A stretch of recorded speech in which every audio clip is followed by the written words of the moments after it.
আজকের দিনটা অনেক সুন্দর, কারণ আমরা আজ ডেগুতে এসেছি। হ্যাঁ, ভিয়ের হোম টাউন ডেগুতে।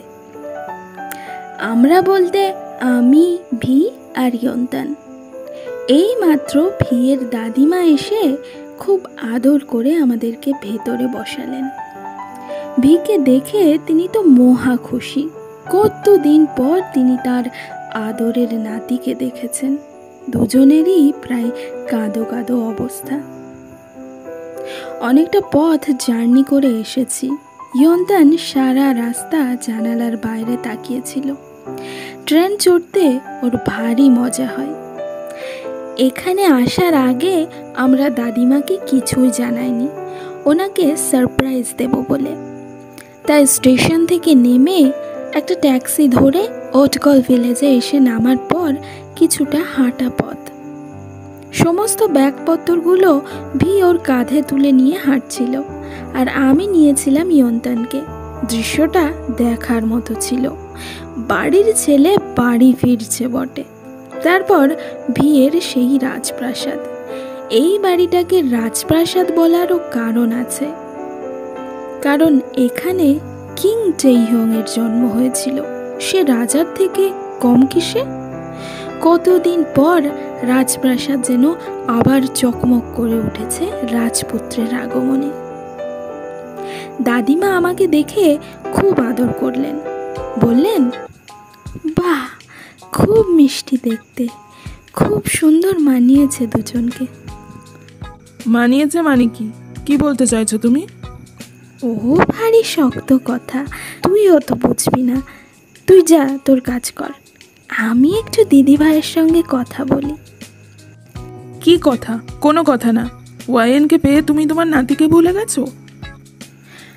আসলে ভি ভয় পাচ্ছিল যে আমি কখন মুখ ফুসকে ওর সিগারেট খাওয়ার ব্যাপারটা দাদিমাকে বলে দিই। ওদিকে দাদিমা অনুমান করছিল অন্য ধরনের কিছু। সব মিলিয়ে আজকের দিনটা হাসি ঠাট্টাতে ভরে উঠেছিল। এই সমস্ত আনন্দ উল্লাসের মধ্যেও কোথায় যেন একটা বিষাদের ছায়া ধীরে ধীরে আমাদের গ্রাস করে ফেলছিল। দিন শেষ হয়ে যত দ্রুত সন্ধ্যা নামছিল, সেই ছায়া ততই দ্রুত আমাদের ঘিরে ধরছিল। হুট করে এরকম ব্যাগপত্র গুছিয়ে আমাদের এখানে আসার একটা কারণ আছে। কিছুদিন ধরে ওটকল ভিলেজে বিভিন্ন ধরনের ভৌতিক কাণ্ড ঘটছিল। রাত একটু বাড়ার সাথে সাথে কোনো এক মহিলার কান্নার আওয়াজ শোনা যায়। দু একজন তো নিজের চোখে দেখেছে সাদা গাউন পরা এক মহিলা, মাথায় কালো চুল, রোজ কবরস্থানের দিক থেকে এদিকে আসে। কেউ কেউ বলে মহিলাটি নাকি প্রেগনেন্ট ছিল, আবার কেউ বলে তারা ভালো করে দেখেনি, তখন কোনো মতে দৌড়ে প্রাণে বেঁচেছিল। কেউ বলে তারা একটা অদ্ভুত প্রাণী দেখেছে, যার সারা শরীরে আগুনের শিখা। প্রতিদিন সকালে দেখা যায় ভেড়ার খামারগুলো থেকে একটা দুটো করে ভেড়া উধাও হয়ে যায়। পেছনের জঙ্গলে যাওয়ার রাস্তায় সেই ভেড়ার কিছু কিছু দেহাবশেষ পাওয়া গিয়েছে। সন্ধ্যা নামার সাথে সাথে কেউ আর ঘর থেকে বের হতে চায় না। ওটকল ভিলেজ এখন প্রেতপুরীতে পরিণত হয়েছে। এক সময় এখানে কত আনন্দ উল্লাসে মেতে থাকতো মানুষজন। যেখানে ভি তার শৈশব কাটিয়েছে হেসে খেলে, সেখানে আজ এই অবস্থা হয়েছে। তাই খবরটা শোনার সাথে সাথে আমরা এখানে এসে ব্যাপারটা খতিয়ে দেখার সিদ্ধান্ত নিয়েছি। যেই বলা সেই কাজ, ব্যাগপত্র গুছিয়ে তখনই রওনা দিয়েছি। জিনু ভাইয়ারও আসার ইচ্ছা ছিল, কিন্তু ওনার গুরুত্বপূর্ণ মামলা ফেলে আসতে পারেনি। সন্ধ্যা নেমেছে, অনেকক্ষণ হয়ে গেছে। ভি বলল, বাইরে থেকে একটু হাঁটাহাঁটি করে আসি। এখন বেরোবি? তোর মাথা খারাপ হয়েছে? মাথা আমার ঠিকই আছে, তুই না গেলে থাক এখানে, আমি একাই যাচ্ছি। ভূতের সাথে দেখা হলে আলাপ পরিচয়টা সেরে নেওয়া যাবে। শেষবার বলছি, যাবি? Yes sir captain. গুড। সত্যিই পরিবেশটা বড়ই থমথমে, আশেপাশে কোনো মানুষজন নেই। আমরা একটু সামনের দিকে এগিয়ে গেলাম, যে দিকটাতে মার্কেট আছে। ও মা, এদিকটা একেবারেই শুনশান, একটা শপও খোলা নেই। মানুষের যা যেখানে প্রয়োজন ছিল তা সন্ধ্যার আগেই সব মিটিয়ে সবাই ঘরে উঠেছে। সবার এত বেশি ভয় পাওয়ারও কারণ আছে, যেটা আমি এতক্ষণ বলিনি। 2 দিন আগে একজন সাহসী যুবক আমাদের মতোই আসল ব্যাপারটা কি সেটা জানার জন্যই ওই জঙ্গলের দিকে গিয়েছিল। কিন্তু পরদিন সকালে জঙ্গলে যাওয়ার রাস্তায়, যেখানে ভেড়াগুলোর হাড়গোড় পড়ে থাকে, সেখানে ওই যুবকের মৃতদেহ পাওয়া গিয়েছে। এই ঘটনার পর গ্রামের মানুষজন আতঙ্কে আছে।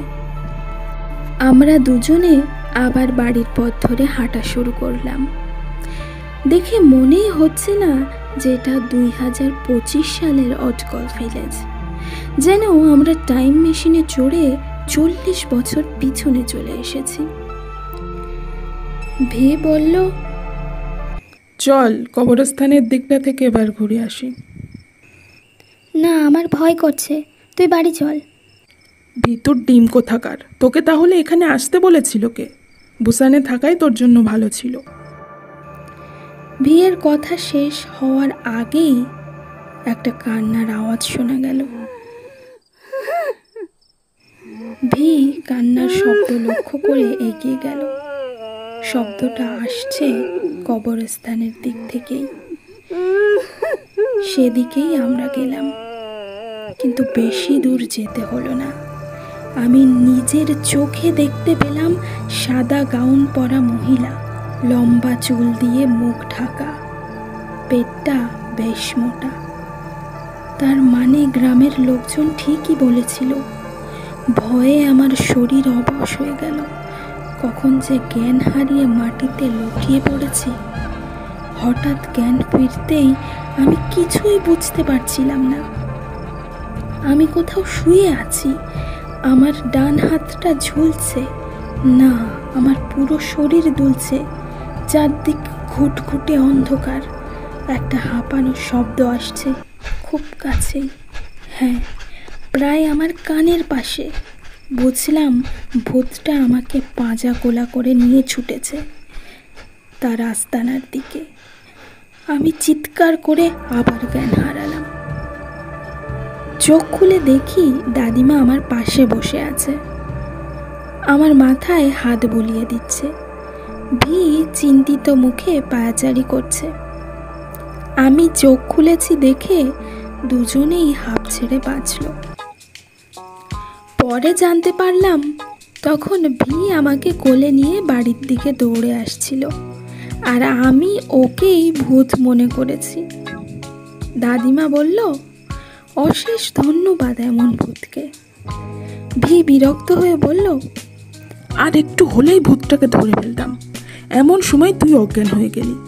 আমারই ভুল, আমার একা যাওয়াই উচিত ছিল। ধরে ফেলতিস মানে? ভূত ধরা কি এত সহজ কথা? জানিস তো ওই যুবকের কি পরিণতি হয়েছিল? দাদিমা বলল, দাদু ভাই, দিদি ভাই, তোরা আমাকে বলতো তোরা কি দেখেছিস?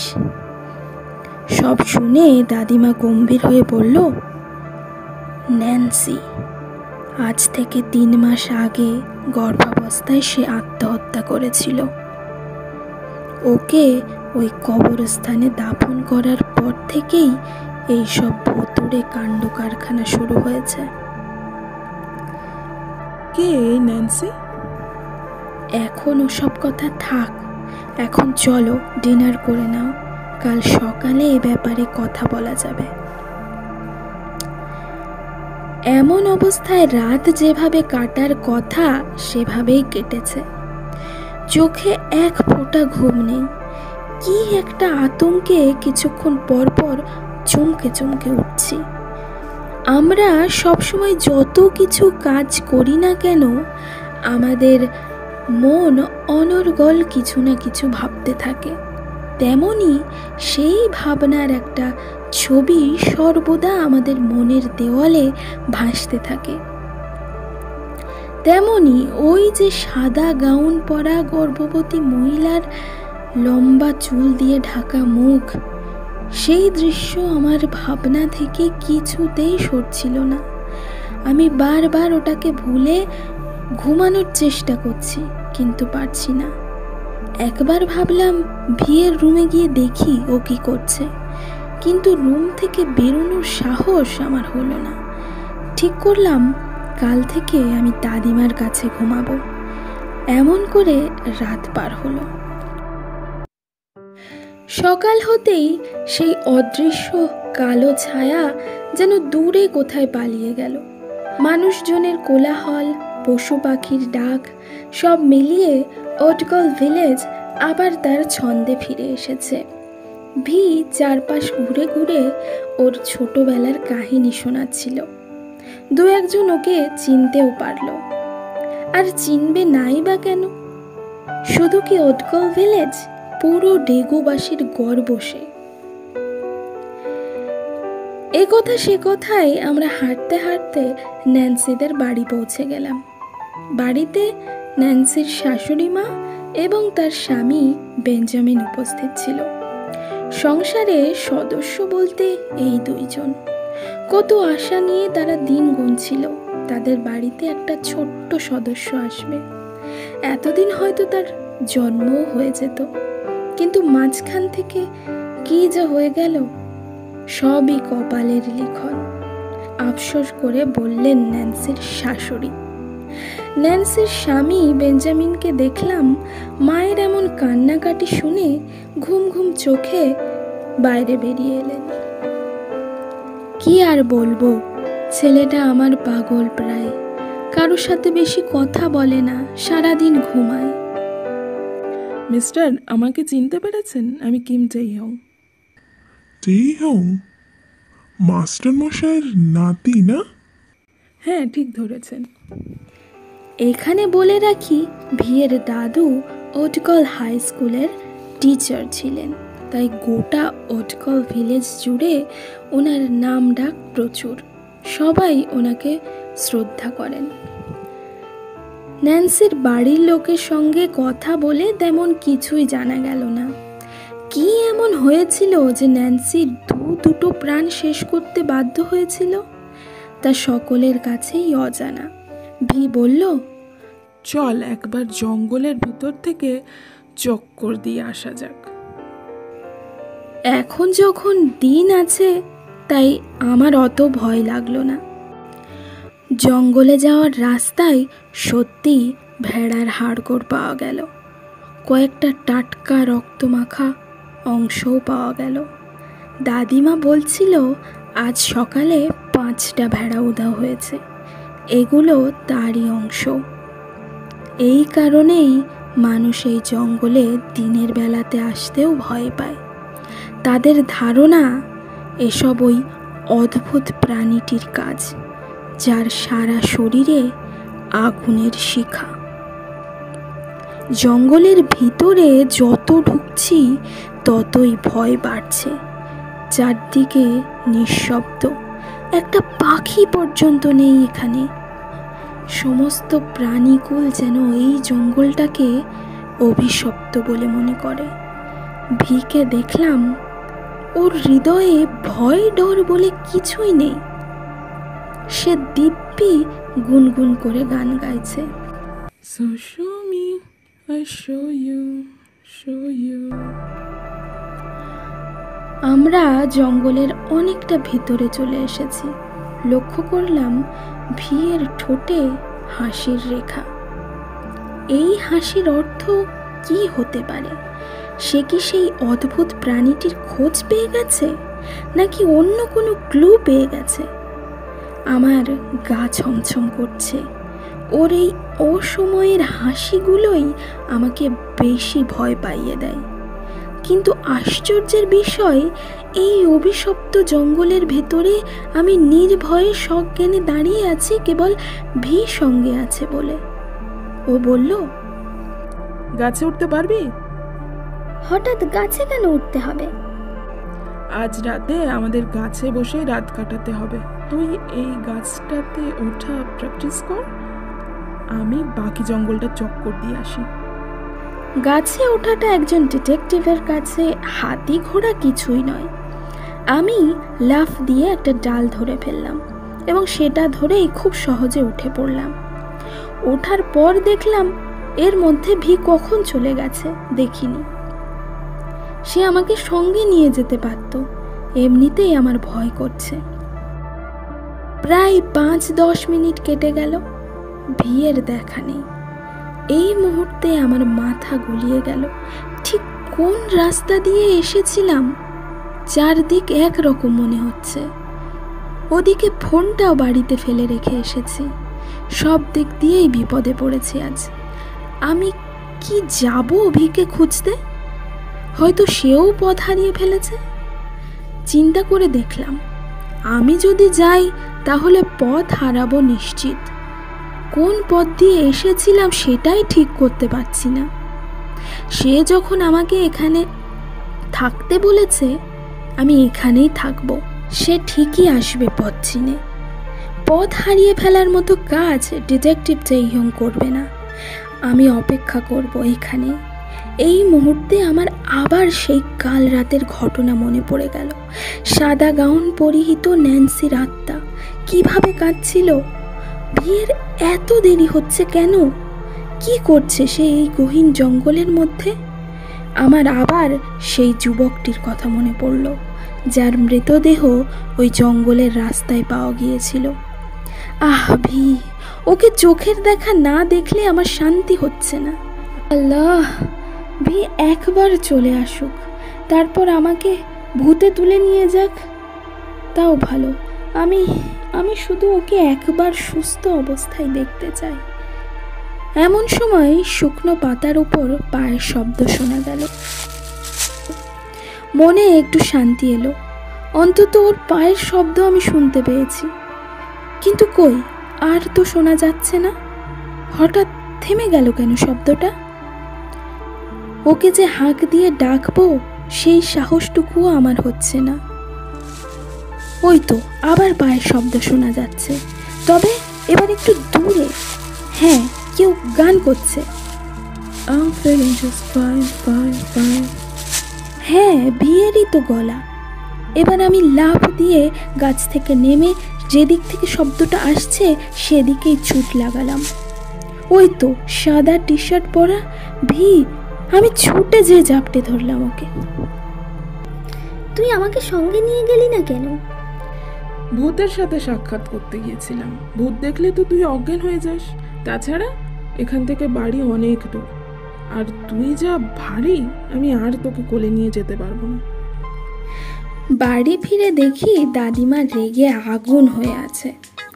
এতদিন পর তার আদরের নাতি এসেছে, কোথায় তার চোখের সামনে সামনে থাকবে তা না, ভূত ধরতে জঙ্গলে যেয়ে বসে আছে। আজ তিনি সব বিয়ের ফেভারিট খাবারগুলো রান্না করেছে। ওপারা যদি থাকতো তাহলে দাদিমার হাতের রান্নার প্রশংসা অবশ্যই করত। আমি ঠিক করেছি এরপর ছুটিতে OT7-এর সাথে অন্য কোথাও না যেয়ে এখানেই আসতে হবে দাদিমার হাতের রান্না খেতে। খাওয়া দাওয়া শেষে দুপুরের পর ভি বলল, দাদিমা আমি একটু মার্কেট থেকে আসছি।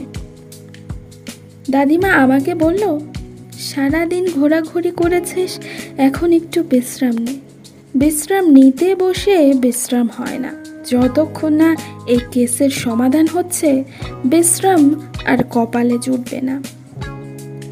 কি একটা অস্বস্তিতে ছটফট করছিলাম। শেষে ঘর থেকে বেরিয়ে দাদিমার কাছে গেলাম। তারপর দুজনে মিলে অনেক গল্প করলাম। ছোট্টবেলায় ভি যে কি ডানপিটে ছিল সেই সবই বলছিলেন তিনি। তার সেই ডানপিটে স্বভাব এখনো যায়নি। এমনি আর অমনি ওর নাম বদের হাড্ডি হয়নি। সন্ধ্যা নামার আগেই ভি ফিরে এলো।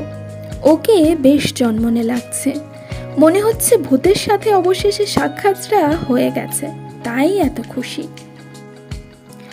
এত খুশি যে তুই? ভূতের দেখা মিলেছে নিশ্চয়? মেলেনি, তবে মিলবে আজ রাতেই। রাত 8টা।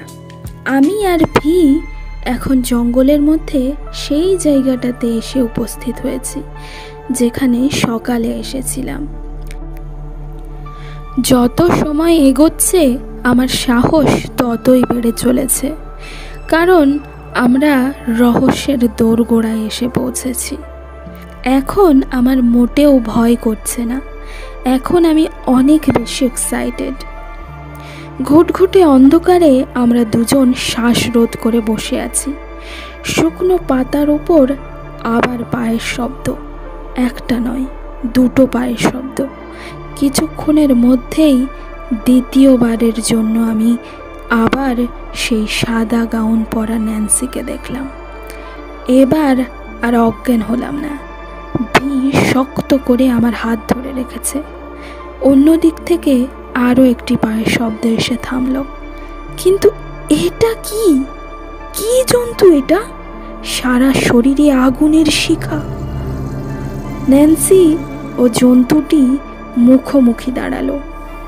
একটা আলো জ্বলে উঠল, টর্চের আলো। কিন্তু টর্চের আলো এলো কোথা থেকে? টর্চ তো ন্যান্সির হাতে ধরা। সামনের জন্তুটি তার খোলস থেকে বেরিয়ে একটা মানুষ রূপে বেরিয়ে এলো।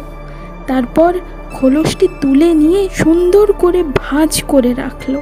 তারপর নিচু হয়ে মাটির উপর থেকে শুকনো পাতা সরাতে আরম্ভ করলো। তারপর কিছু একটা পেয়ে দু হাতে ধরে টানতেই ঢাকনার মতো খুলে গেল। নিচে সুড়ঙ্গ, সেখান থেকে আলো বেরিয়ে আসছে। লোকটি নিচে নেমে গেল। তারপর ন্যান্সি নামলো। ঢাকনা আবার বন্ধ হয়ে গেল। ভি হাঁক দিয়ে ডাকলো, ইন্সপেক্টর, আপনি এসেছেন? আমরা এসেছি মিস্টার ভি। সবাই প্রস্তুত? সবাই প্রস্তুত। তোমরা যে যার জায়গায় চলে যাও, ঘিরে ফেলো জঙ্গলটাকে, কেউ যেন পালাতে না পারে। আর কিছুজন আমার সাথে এসো। সঙ্গে সঙ্গে চারদিকে টর্চের আলো ছোটাছুটি শুরু হয়ে গেল। ভি যে ডালাটি আবার খুলল। প্রথমে ভি, তারপর আমি, তারপর পুলিশের লোকজন সবাই প্রবেশ করলাম সুড়ঙ্গের ভিতরে। সেখানে তো এলাহি কারখানা, আলোয় ভরপুর হয়ে আছে চারপাশ। কর্মচারীরা ড্রাগ তৈরিতে ব্যস্ত। ন্যান্সিকে দেখলাম ইতিমধ্যে সে তার লম্বা চুল খুলে ফেলেছে, সাদা গাউনও খুলে ফেলেছে। পেটে বাঁধা বেলুনটা তখনও রয়েছে। এই লোকটা আসলে কে তা আমরা জানি না, তবে এদের সকলের মালিক যিনি, তিনি এখন গদিতে বসে আরাম করছে। তাকে আমরা খুব ভালো করেই চিনি। আজ সকালেই যার সঙ্গে পরিচয় হলো, মিস্টার বেঞ্জামিন, ন্যান্সির স্বামী। এত পুলিশ শুদ্ধ আমাদেরকে দেখে সবাই হকচকিয়ে গেল। ন্যান্সি ছদ্মবেশী লোকটি বলল, আমি আগেই বলেছিলাম বস, এ ছেলে সুবিধা নয়। ও এসেছে মানে কিছু একটা অঘটন ঘটাবেই। সকলকে গ্রেপ্তার করে যখন পুলিশ নিয়ে যাচ্ছিল, তখন আসামি বেঞ্জামিন নিজের মুখেই সব দোষ স্বীকার করেছে।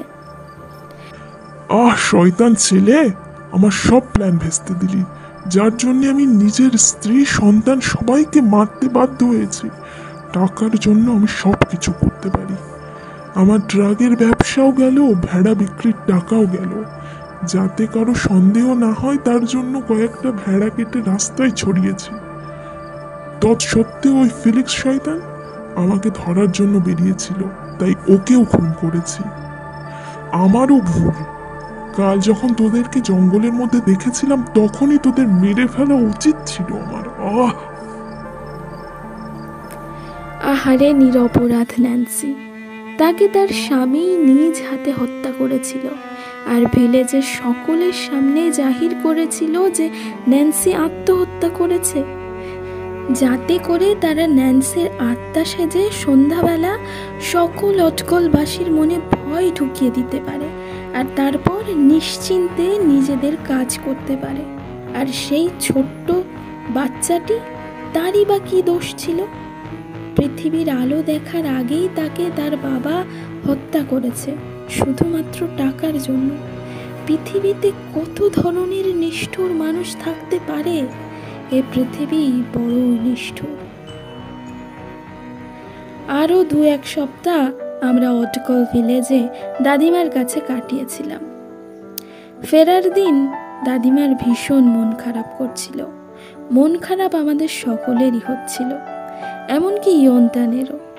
আমি দাদিমাকে বললাম, দাদিমা, তুমি মন খারাপ করো না। এই বেটা প্রায়ই বাড়ি থেকে পালিয়ে কোথায় যেন চলে যায়, তখন আমার ভীষণ একা একা লাগে, কিছুই ভালো লাগে না। এখন থেকে ও পালিয়ে গেলেই আমি তোমার কাছে চলে আসব। বিয়ের এই সাহসিকতার গল্প শুধু অটকল নয়, পুরো ডেগু জোরে ছড়িয়ে গিয়েছিল। সে আবারও ডেগুবাসীর চোখে হিরো হয়ে গিয়েছে।